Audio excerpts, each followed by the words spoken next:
Hello. Hello. Hi. Hi. Welcome in. Thanks for coming in this week. How have you been feeling? Oh, the usual. Um Actually though I've been kind of struggling with like you're one of those are you one of those like LGBTQ friendly doctor therapists, but like actually like they all put like kink friendly, poly friendly, LGBTQ friendly, uh what are the other acronym, like they all put them on there, but like are you actually, do you get it? Sometimes you gotta show them who's boss. But usually I try to be like in the community and stuff. Why do you ask? Did Are you, are something? you like are you like cool? I'm doing the little like you puff on weed thing, but Oh, like as a limp wrist. Like, are you cool? I'm cool. You could say I'm. Are you a friend of Fujoshi? Yeah, yeah. If it doesn't lose me Twitter followers, then sure. Okay, because like I'm like, I guess it's like, I don't know. I have just really complicated feelings about like, you know representation. Oh, yeah. Because like, I don't know. There's just like that. I feel like everything is always divided into two camps, where there's either the like, oh, like my little scrungly, like, oh, my little scrumple, scrungly, scroogle, this extremely boiled down gay character is so important. And then there's like the other camp, which I probably lean more into, of like, like gay art exists, made Yeah. by gay people, that is not intended for children and like deals with stuff in a very real way. But like, I'm not immune to propaganda. I'm not immune to like mainstream works folding in the gay and trans experience in the same way one would with like straight characters. Mm-hmm. Mm-hmm. But there's also just like, do I want to see straight people doing it? But Mm. also when gay people do it, I feel like the pressure is to make it weaker. And so sometimes it just takes like a really dumb guy who doesn't quite know what he's putting out there to make something that ends up being like more interesting. Not as interesting as like real gay art, but like closer to maybe what I'd want to see with like mainstream gay stuff. Right, right. So it takes somebody outside of the community to kind of not feel, the pressure that's put on people in the community to represent things in a certain way, to, create art that you find interesting. Yeah, no, like some, like I look at my mega complex, and on one hand there's gay media like Bros, which looks fucking terrible and that I have no interest in seeing. Hmm. And then on the other hand, there's M. Night Shyamalan's Knock at the Cabin. Oh, right. Yes, I see. Uh, and I actually kind of wish it was like maybe a little stupider and less thought out. Hmm. Okay, Uh, interesting. Say more about this. What? so, so it's like, all right, like at the end of the day, the premise of the film is a gay couple and their cross-racial adopted daughter are subjected to a psychologically and somewhat violent occasion in order to prevent the apocalypse for everyone else. Uh-huh. And at the end of the day, a gay character has to choose whether or not to kill himself or his loved one, in order to save all of mankind. And so at the end of the day, a straight guy is making a movie where, like, a gay dude kills himself to save humanity. Right. God is gonna wipe out the earth unless this gay couple, like, one of them eats it. Yeah, very Uh, audacious. Very audacious, very, very, very like, wow, you didn't think that through. But that also feels like such a Jezebel read of the film, because Hmm. like it doesn't come off like M. Night does that maliciously. It comes off like, with a lot of his movies, he kind of is a dumb guy. And so what he really wanted to make was a movie about this gay couple whose love is so powerful and strong for each other that it becomes the one love that has to be tested for humanity, because it is a love that is actually strong enough where the sacrifice will matter enough to God to prove that humanity can actually sacrifice when sacrifices need to be done for each other. Sure. And that's super stupid and schmaltzy in kind of the same way you'd expect from M. Night with, like, Signs. This is basically Signs too, but gay. But I kind of like that we have a movie that's just Signs, but it's gay now. But also, like, we should have gotten Ron Weasley saying faggot.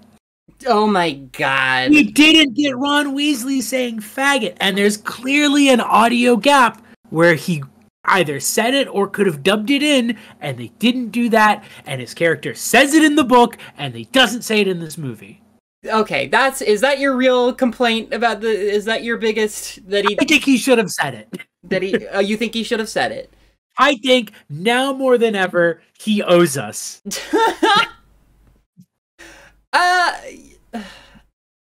That's a whole bag of... We'll loop back to that one. He owes us. All right. No, my actual thing about this film and why it's so complicated and why you get into that dumb guy who doesn't really think things through is that, so I talked to a friend who read the book. Yeah. Obviously, we're getting into spoilers for both here. And the movie is extremely different from the book. Diverges pretty heavily. I get this impression, yeah. And that makes sense because it's an M. Night film, and he has a style, he has an interest, he has a obsession. Right, absolutely. And the book is a lot more depressing and a lot more ambiguous because it's dealing with questions of fate, and it's dealing with questions of doubt. And it's dealing with the conflict between those two. And M. Night is just like, no, it's all real. It's actually happening. We can actually empirically prove that the world is coming to an end, and God is going to show up and visit and say, "Hey, man, listen, you probably don't believe this, but you really got to kill yourself." Yeah, or the world will end. The world is gonna end. That's just how it is. Yeah. So the thing about that and why, like, an example of this being a dumb guy choice is that in the book, the fact that Rupert Grint's character Redmond is a homophobe who had previously gay bashed Eric. I think is it Eric or Andrew?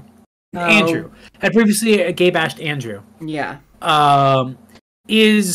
Is a lot more relevant because Eric wasn't there for it, so it's not like there's somebody who saw the guy beyond him. He wasn't there, and so because he also wasn't there for the gay bashing, he has never been gay bashed, so he can't quite relate to his own husband in this experience, this specific experience of violent homophobia and how that changes you. Yeah. And so that's a tension that happens between the couple, is that he doesn't understand it. Eric is also a lot more religious than Andrew is, and thus, that kind of is a further fault line on it.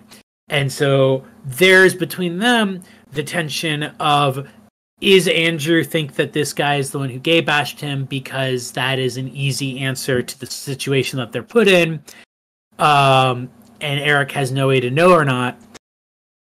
So there's questions of faith there, but also the possibility that he is lying about who he said he was, and that he has in fact met this couple before because he gay bashed one of them, causes a lot of doubt and uncertainty about the other cultists, which is why it's a big deal that Redmond dies first.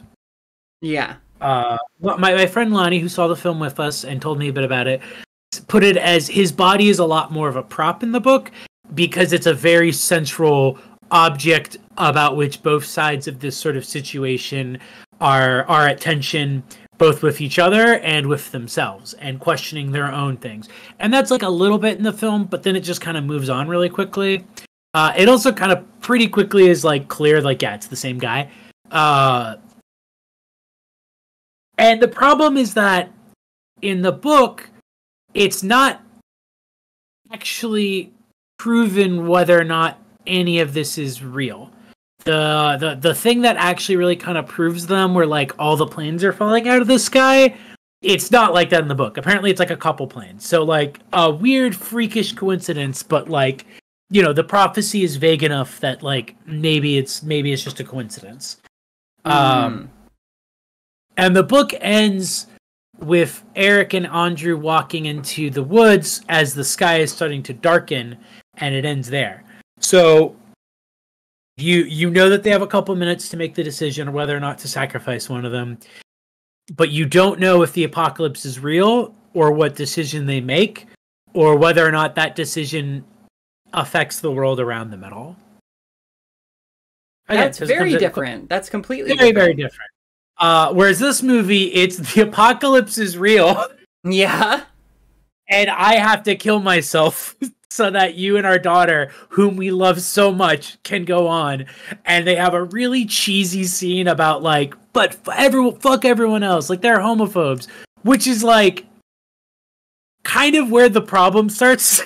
Because it's like, you know, that would include like all gay people on Earth too are gonna die, right? Like, it's a little harder to have these characters be believable when they're like, yes, I will not only sacrifice all the homophobes in the world, but also all other gay people, whom apparently they just didn't even consider in this equation, which is not really accurate to most gay people. Yeah, that's very fair. Most gay people are.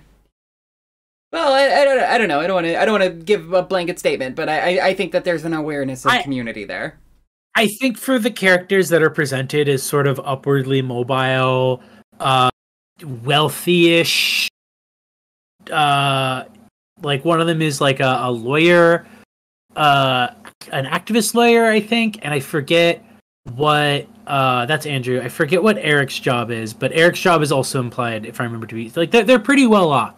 Yeah. The idea that they don't know a bunch of other like gay people is like very funny. Like the idea that the idea that Andrew would both be so shaped by homophobia that he would be this kind of person that he is, but also apparently know no other gay people despite absolutely having the means and ability to live in any city full of gay people. Very funny idea. Yeah. And that's kind of where the M. Night being a dumb guy thing shows through, because it kind of makes the whole Redmond being a homophobe thing who gay bashed them, which is then confirmed in the film as well, like, not really mean anything. It doesn't really add anything to the story. I think that would actually be a thing where he could maybe flip it and have that be ambiguous about whether or not he's a homophobe, because otherwise, why is he there? What narrative drive does this add to the story? It's a very weird decision, and it's the kind of decision that does show that like M. Night is kind of working outside of his knowledge base, maybe. Sure.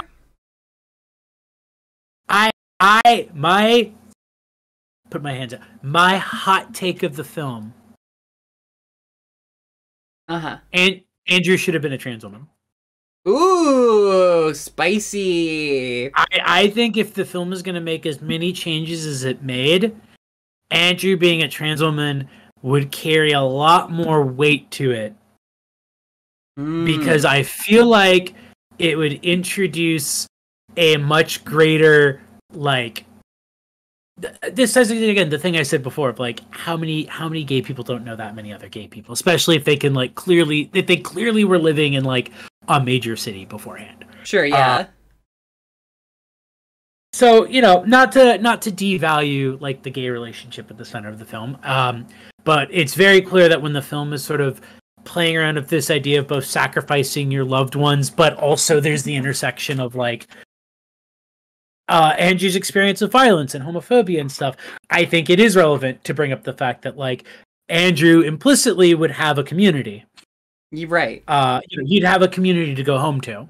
Yeah. And I'm not saying that a trans woman wouldn't, but a trans woman in a heterosexual relationship with a cis man absolutely would have a lot more reason to kind of feel like she's giving up her shot at a normal life. Right. For the sake of a world that has punished her for being who she is. Yeah, because I mean, if it's a very loaded choice there, because it's like, well, do you die and leave the world with one less transgender person in it, or do you kill the man who kind of provides you a sort of patriarchal buffer from all of the worst kind of horrific shit that can happen to a transgender individual? Yeah, I don't know. That would be a really interesting interplay there. I think it would, and I think it would add a lot to her anger, to Andrew's anger in the film. It's just it is the kind of texture to this film where it's like, if you're gonna make as many changes as M. Night did, I'm like, go all the way and make like a change that would make, for in my opinion, a much more compelling character. Part of that, admittedly, Ben Aldridge, not a great actor in this movie. kind of weak. John Groff gets a bit of a pass because he has a concussion for most of the film. But Ben wasn't really selling me. Wasn't selling me on this character too much. Yeah, I wasn't super taken in by their performances. I don't know. They had the kind of same face gay couple problem, which you hate to see it. And that's like, again, I'm not saying that like you couldn't have made a similar film with a gay couple and improved it. I think another set of choices that could have been made would have involved a lot more emphasizing Andrew's anger after surviving that as a point of tension in his relationship. And so you can create this tension of like, he can save this relationship and his loved ones from like, and they will live in an post-apocalyptic world, but they will be living in that world always with Eric seeing Andrew as someone so angry that he would kill all of humanity to protect like his loved ones. Or he can give up this like one person who he feels like safe with. Yeah, absolutely. Like I think that is absolutely a thing you can do with gay characters. I think that just the raw materials that this movie gives us with, it doesn't gel together. And again, I think that's mostly because it's M. Night working kind of outside of like a point of reference really for him. It definitely feels like a film where it's like, it's not irrelevant that the characters are gay, but it's sort of working from the ground up a lot of assumptions about the ins and outs of these kinds of relationships and the kind of way that these things would affect people from the perspective of somebody whose ideas of relationships are driven by straight people. Yeah.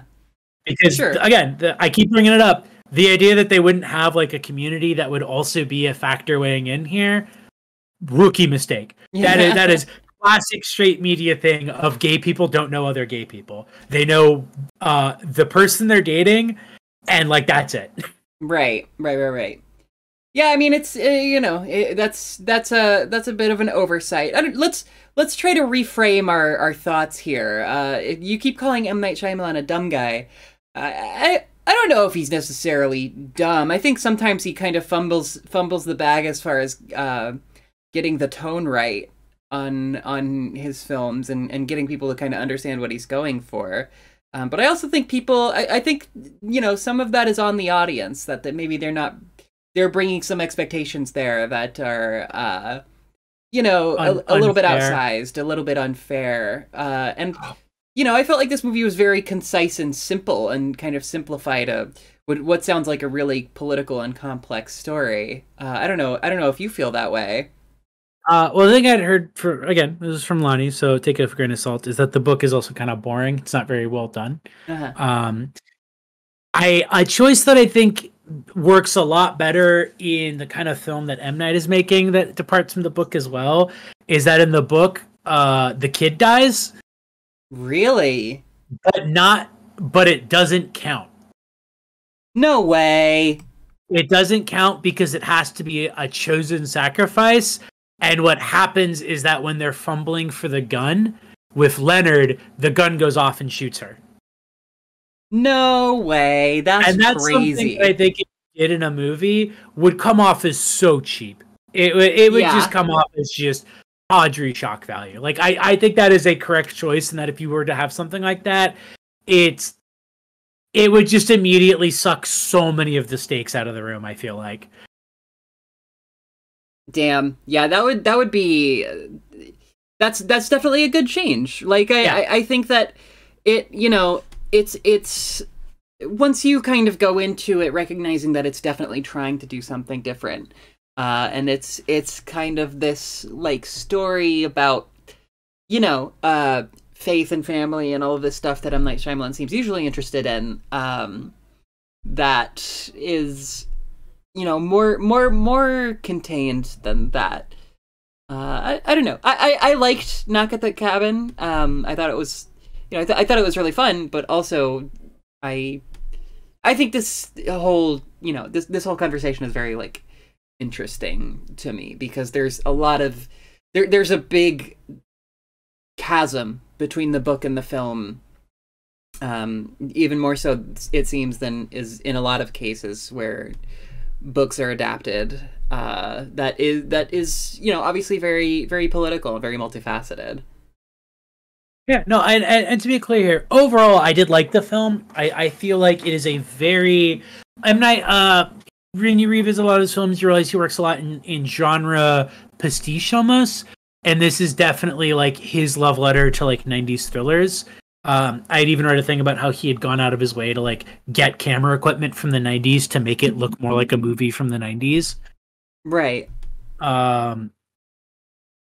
But yeah, so the only reason I really seize on that big difference is because it's a film that has a lot in it. Visually, this is such a fucking return to form for him. I fucking love the way this movie looks. Yeah. He's so good at constructing shots, the way everything is like always claustrophobic and like hyper focused in on what's directly in front of you. And then like occasionally throwing you off by having a shot of like Rupert Grint in just the corner of a screen while the rest of it is like all empty. Really, really good. Really good return to form. I really like what M. Night's doing visually and as a director in this film. The only reason I'm I'm stuck on this point thing is because it's like it's really that like last 10% of choices that I'm just like, if you just made them like a little bit different, this would be like easily a like 4 or 5 star film for me. Yeah, I can see that absolutely. I've never had a problem with M. Night Shyamalan's like images and you know the way that he shoots his films. I think that like I don't know, he's obviously a very specific sort of edge case where it's like he's a good director in spite of himself. There's a lot of infamous kind of goofiness to what he does, but I also kind of don't think he's taking his own movies quite as seriously as the audience seems to be taking it. Or like, you know, I don't think people are... I probably said this before during our like old episode that I don't remember anything that we said. But I think that the audience has to kind of calibrate themselves a little bit. People have to kind of go into M. Night movies knowing that like he is making modern B movies. Yeah. It is so obvious that so much of his influence is on like B movies. Like he loves genre movies. Yeah, absolutely. B movies that look just incredible and trick you into thinking they're not B movies. Very glad to see him continuing to move away from the fucking robot chicken career-ending skit. Oh God. Yeah. I think he's still very interested in like intrigue and mystery, and I'm glad to see that because I don't know, people kind of pigeonholed him into this very kind of specific thing, which I don't know. I feel like having a twist is good, you know. Except for insofar as the fact is like the movie kind of escapes its own context, and you have situations like Hirohiko Araki spoiling Sixth Sense for the entire country of Japan. Wait, what? When was that? When did that happen? Allegedly, I'm gonna have to check my sources on this, and if it didn't happen, it won't be in the episode. But there was a part in a JoJo manga where Jolene walks into a room where they're watching The Sixth Sense and spoils the ending for everybody in the room. But Araki had like seen it while visiting America, or it was some like preview situation. So it hadn't made its way to Japan yet. So when that episode of the manga came out, no one in Japan had seen Sixth Sense yet. So everybody who was reading JoJo basically got spoiled. I'm gonna go ahead and say that's based. It's fine. I mean, if the movie that's so funny. Yeah, if the movie doesn't work, like when you know that thing about it, then it's probably not very good. Maybe it just doesn't work. Yeah. Yeah, and I feel like Sixth Sense is still a good movie even with all that stuff. Like it's got fantastic performances. It's got some really scary stuff going on in it. I haven't seen it in quite a while. I know I watched Signs somewhat recently, and I had this very distinct feeling that it's like held together by like scotch tape and string, but it is still held together. Like it's still a very good, like well-paced movie. That's been what I've been wanting to revisit, because it's one of those ones where it's like, I feel like maybe this is a film that like kind of got a bad reputation because it's very schmaltzy and hokey, but now that I'm like older, I can like kind of appreciate that if that's what I'm getting, if I know that that's what I'm going into the film to watch. Yeah, absolutely. Like I know what to expect from Signs at this point. I generally know what to expect from M. Night Shyamalan, and it's a time and a place thing for sure, What else was I gonna say on the thing? To the background, speaking of performances, I already complained about the gays. The cultists though, banger performances. They were all killing it. All four of them brought such great physicality to their roles. Yeah, and they were really selling this whole situation where like they're kind of remorseful and they don't really know how to communicate, all this stuff, and it being clearly something they've practiced in their heads a bunch, but like once they're there, are just like really confronting the fact that like this sucks. This sucks for everybody. Yeah, absolutely. Yeah, I mean, going through them kind of one by one, I guess in order of deaths. Rupert Grint, yeah, he's fucking awesome as this like schlubby American homophobe ex-con, who like kind of sucks but also has to shelve his suckiness for a second to save the world or whatever. It's so good. Yeah. He should have said the F slur. He should have said the F slur like he says in the book. Also, the minor but very funny change. The part where Leonard is like, "I like this show you're watching. It shows real good values like sharing."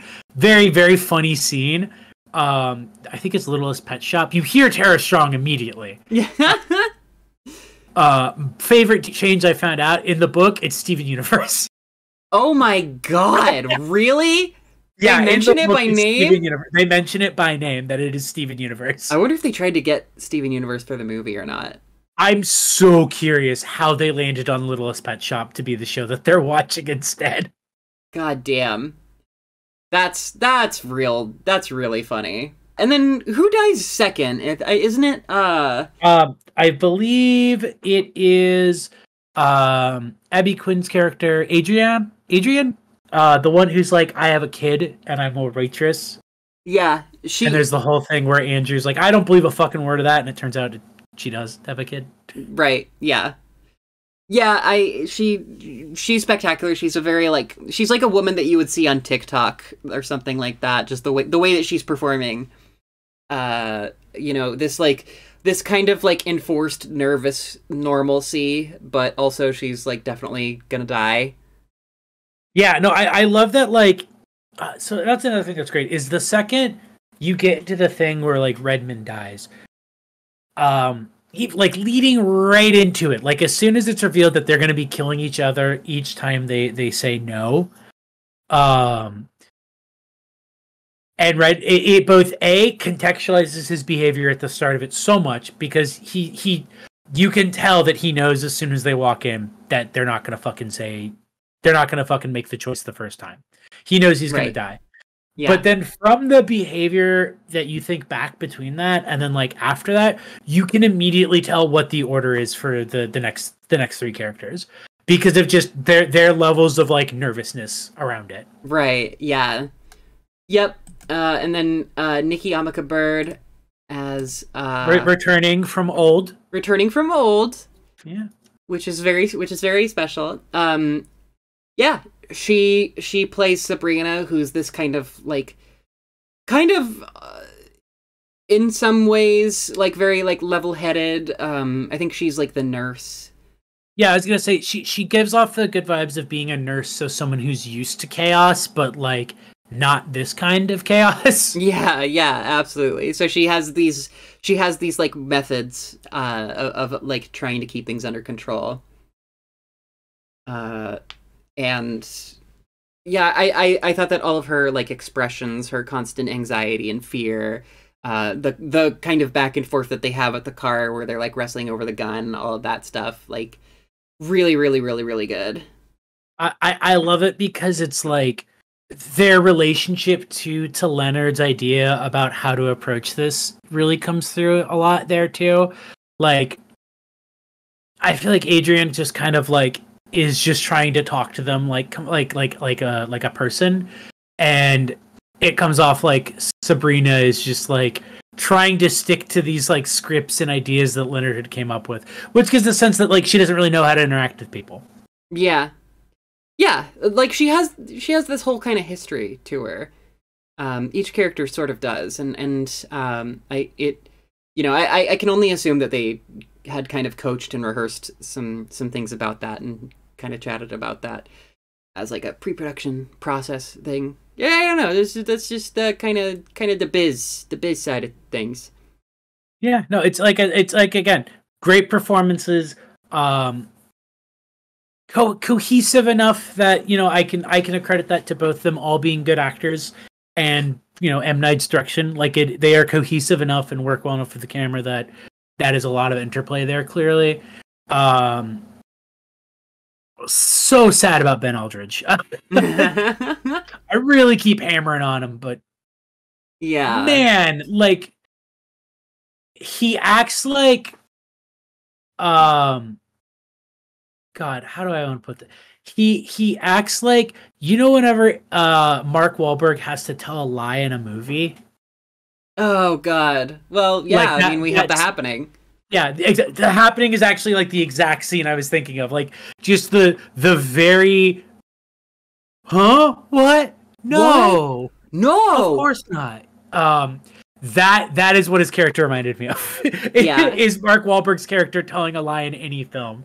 Just that specific overacting where it's you are not selling this at all. I feel every time Mark Wahlberg's name comes up, we both do our impression of that scene specifically. To me that is a career defining scene. Yeah. Because once I have seen that, I can see him I see it in every other role he does. What did you think of Dave, Mr. Bautista? Fanning myself, but also incredible fucking performance. There was, as just a quick aside, we'll get into actually talking about the performance, but there was some interview, some story that came out recently where it was he was lamenting not being given more rom-com style roles because everybody you know, quote unquote, like thinks he's a freak or whatever. And I saw that and I went, that's bait. That Yeah. is that story is compliment bait because Yeah.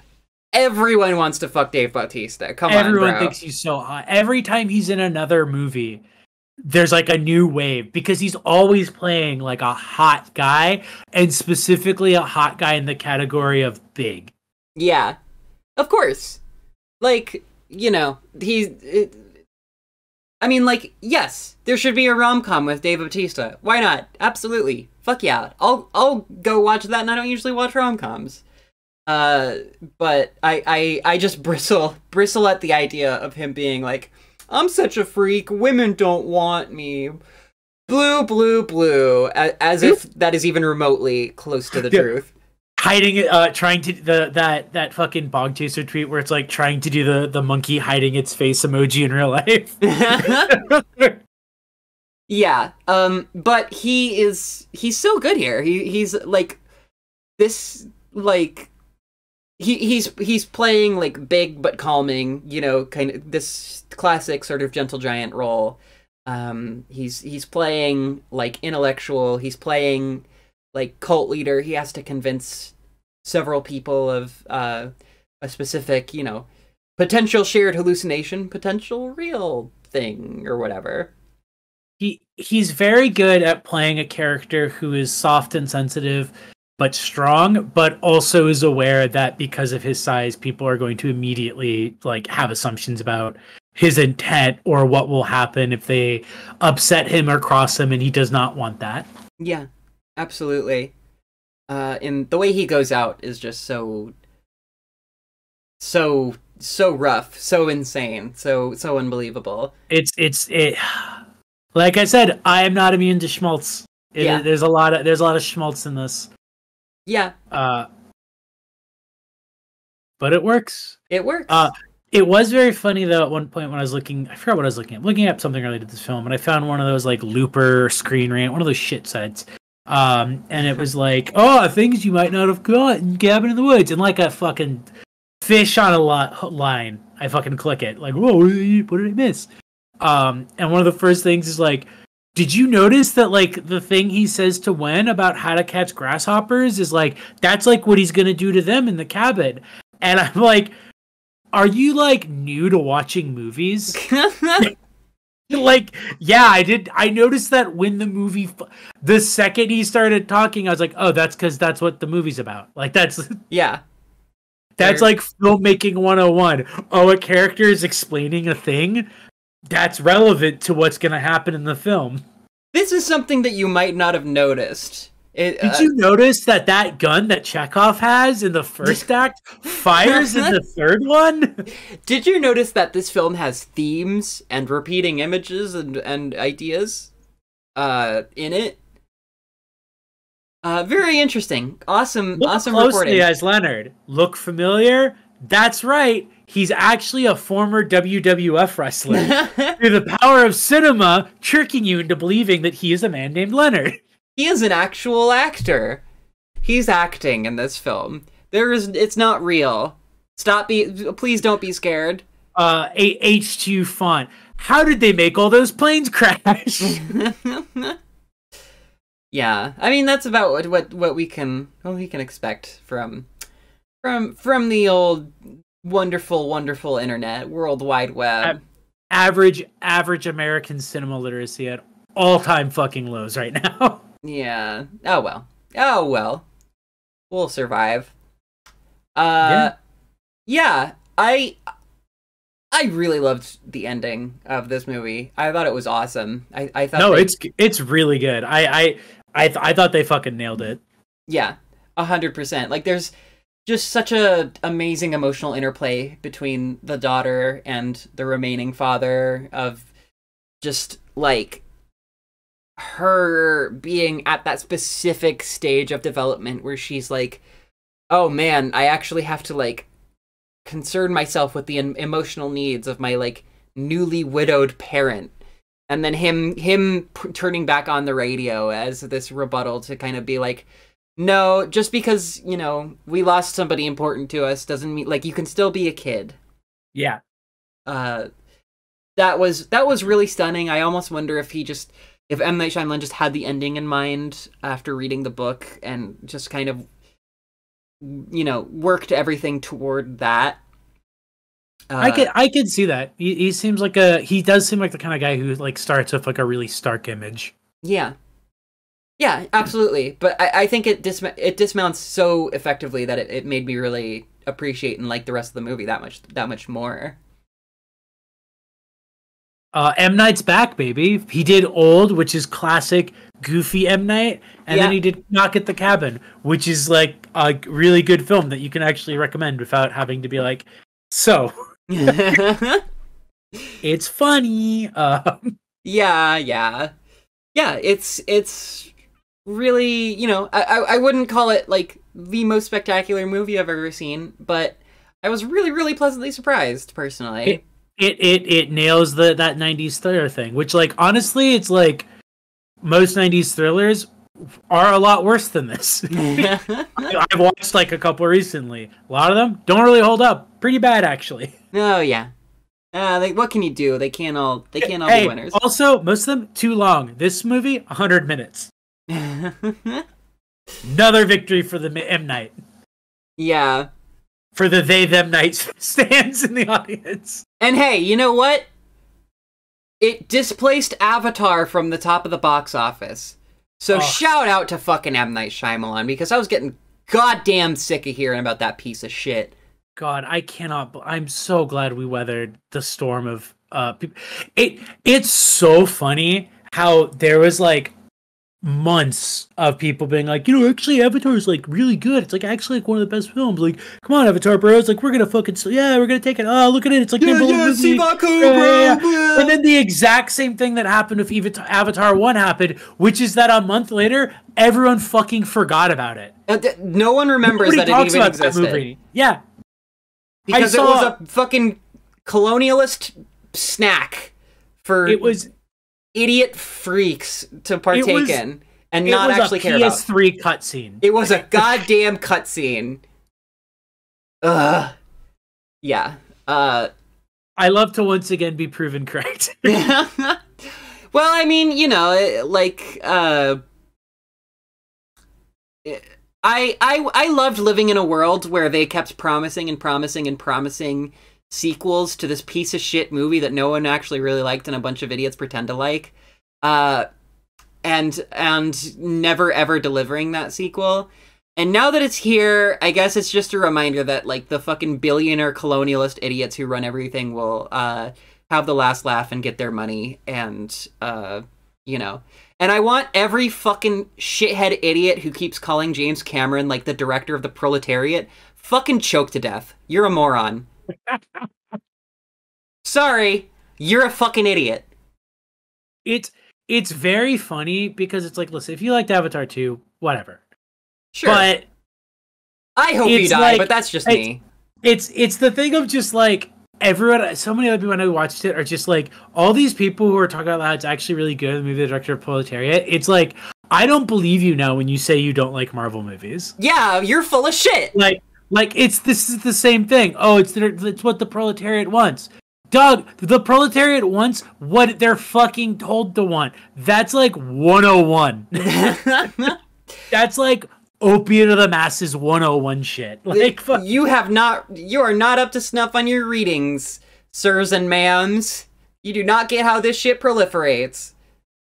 This is a repackaging of white supremacy, but I don't know. Fuck it. Lead a horse to water, right?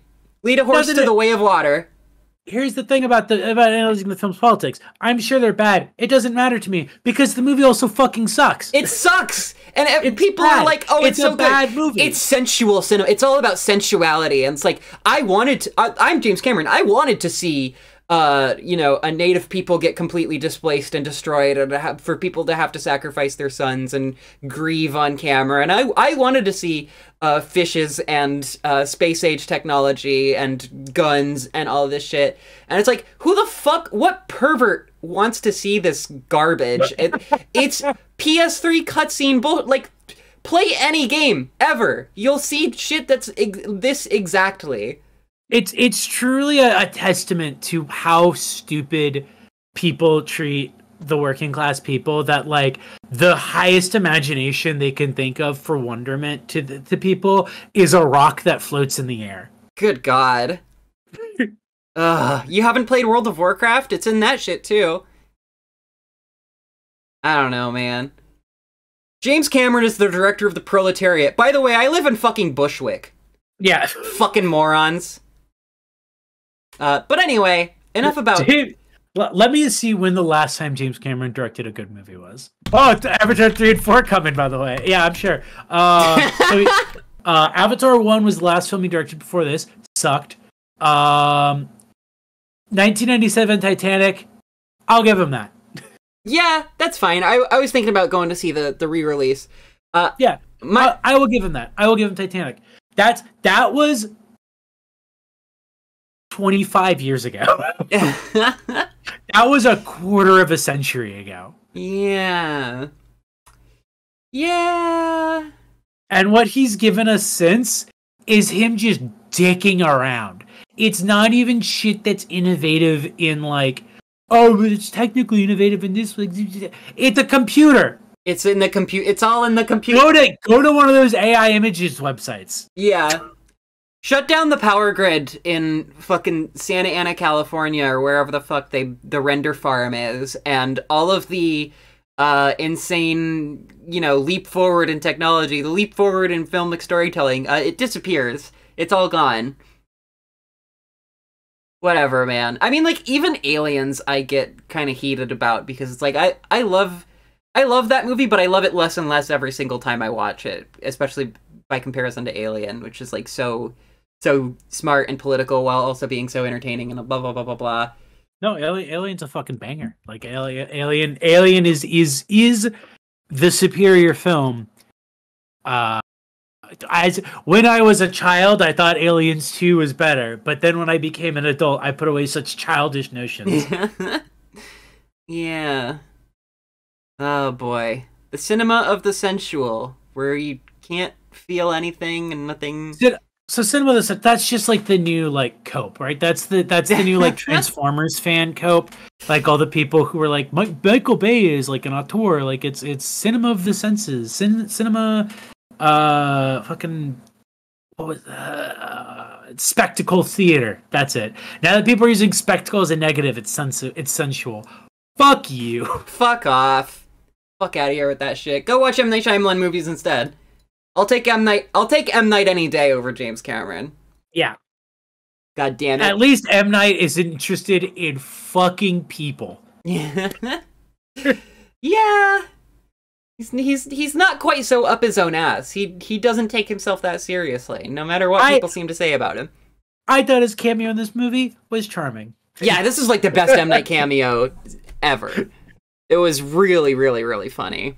I hope James Cameron gets fucking compression sickness next time he goes down the Titanic boat. I hope next time he's down there he fucking drowns. I don't care if you used to be a truck driver. You're not anymore. You're a millionaire filmmaker bitch. I hope he emerges out of his little fucking $1 billion bubble, little bubble machine that he uses to go down and jerk off in the ocean. And I hope he steps out of it and a fucking blood clot enters his brain and kills him on the spot. Fuck him, drop his body in the goddamn ocean like the jewel at the end of Titanic. Fuck you. Jesus. Well, this felt all very therapeutic. Yeah. Hopefully for you as well as for me. I feel a lot better now. That's good. Honestly, I think what I just needed to remind myself of is that there's so many terrible movies out that it's fine if I have like a few problems with a film and think that it could have done better, because that's at least inspiring to do something. Unlike Avatar 2, which inspires me to drive a fucking truck into a bank. I don't have a driver's license. That's not a legally actionable threat. It's parody. We're in character. All right. As your therapist, I deem you go out into the world. I deem you sane. no, this feels really good. I am reminded that mainstream media can have beauty and humanness in it again. Yeah, absolutely. And that's an important thing to remember while the world is ending. Yeah, honestly, we need to find some we gotta find some gays to kill to get that Yeah. reversed. Yeah, that maybe that's project for another day. What's oh, you know what? It'll be really easy. We just have to find the one monogamous gay couple. Good luck with that one. Cut it there. Cut it there.